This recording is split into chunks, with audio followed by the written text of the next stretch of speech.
My new property has some pretty steep slopes in both the front and side yard. My zero turn tears up the grass on the front hill when mowing downhill and across the slope, and the side yard honestly is a bit of a death trap. So I figured a lightweight, self-propelled push mower is the best solution, and it gave me a perfect excuse to finally try a battery power mower.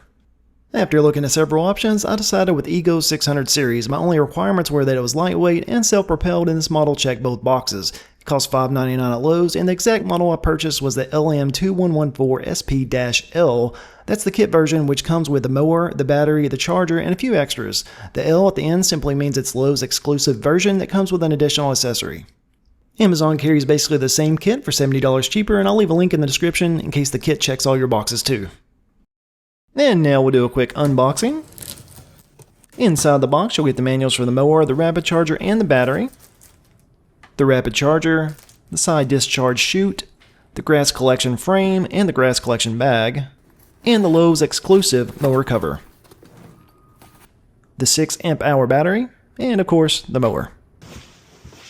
And a fair warning here, the mower is packed in the box really tight. I found it much easier to lay the box on its side and slowly slide the mower out rather than trying to lift it straight up.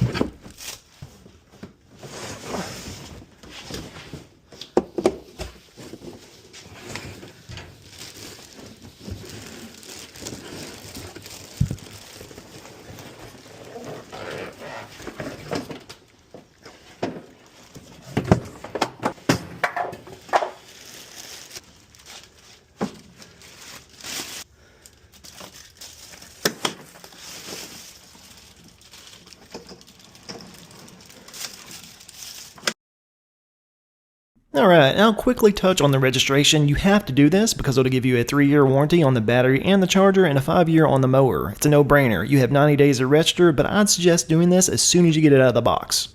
They have it set up, so all you have to do is scan the QR code on each item and it'll auto-populate the serial number on their site. But I didn't find it that easy. The QR code only scanned on one of the items and it left me to manually type in the serial number for the other two, which seems easy enough, but for some reason they made the font for the serial number so small it's undetectable by the standard human eye. I had to take a picture of it, blow it up, write it down, and then type it in. Another issue I ran into is I accidentally signed up for the commercial side of their site, which wouldn't let me pick my residential mower kit. But the customer service number was listed, and they switched my account over in about 20 seconds.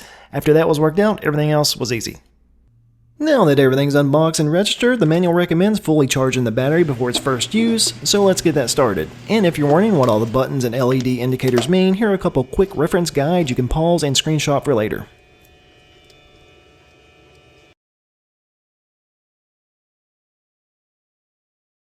So I let it charge for a couple hours, and when I returned I can see that the fan has stopped cooling and the LEDs indicate it's now fully charged. Before inserting the battery, I'm going to attach the side discharge chute, and I'm just realizing the mulching insert came installed on the mower, so that's good to know. I may use that one later, but for the first couple mows I think the grass will be too high for mulching.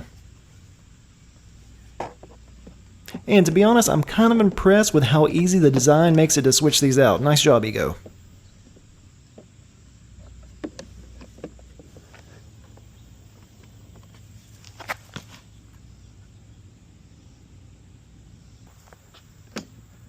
Now with that on, we're ready to insert the battery. The mower came with a contact cover installed for shipping. Remove that first and the battery will then easily slide and lock into place.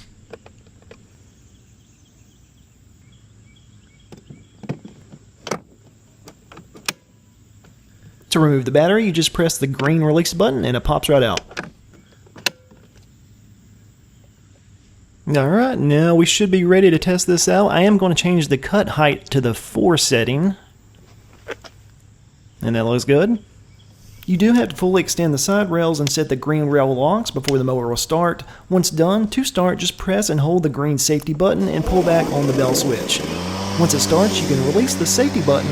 If you release the bell switch, the mower will turn off.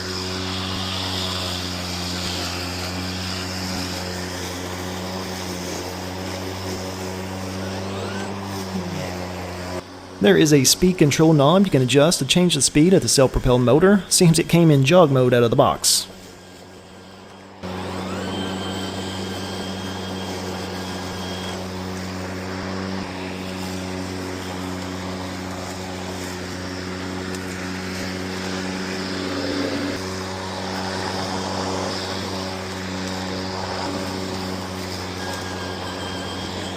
I had just mowed this patch of grass yesterday, so you can't see a drastic difference, but it does have a nice cut to it. This test run was more to see how everything works, and I will say it's very user-friendly and easy to use. Now it's time for the real test. I want to see if the Ego can handle this entire yard on a single charge, and more importantly, how it performs on the hills. When I mow this front yard with my zero turn, it's too steep to go side to side, so I have to mow straight up and then straight back down. On the way down, the transaxles try to regulate the speed, which tears up the grass and leaves skid marks, almost like slamming on the brakes. But with the Ego's self-propelled drive, it handled the hill with ease. Next up is the side yard. The grass is a little taller here than it was in the front, but the Ego handled it without any issues. I think it's been about 20 years since I've used a push mower, and I've never owned a self-propelled one. I was surprised by how easy it is to use, and it's a great way to get a little exercise while mowing. This part of the side yard was much taller and it kept clogging. In hindsight, I should have raised the deck to the highest setting and mowed so that the side discharge was throwing clippings into the already cut areas instead of the uncut grass. That would have helped prevent the buildup underneath the deck. Now for the backyard. Parts of this grass were so tall, I honestly didn't expect the Ego to make it through. I figured I'd have to knock some of it down with a weed eater before I could even start mowing, but to my surprise, it handled it much better than I expected.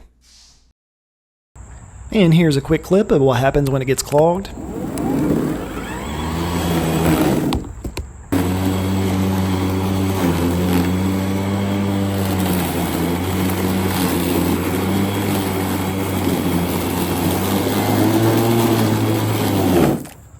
Now we'll move into a time lapse. I did have to stop a few times to clear the clogs with a stick, but once I raised the deck and changed my mowing direction, the clogging completely stopped. I'll probably use the Ego exclusively for this house until I get moved in, because it's honestly more convenient than hauling the zero turn over here. It takes longer to hook up the trailer, load the mower, and unload it than it does just to grab the Ego and start mowing. That said, I'll definitely be glad to have the zero turn here for the backyard. Push mowing this section took about 20 to 25 minutes, while the zero turn can finish it in around 3. But overall, I was really impressed with the quality of the cut. More importantly, I was able to mow my entire yard on a single battery charge. If you're considering an Ego mower, I hope this video helped you make your decision. So far, I'm extremely happy with my purchase, and as I continue using it, I'll make follow-up videos. So if anything changes, good or bad, you'll be the first to know.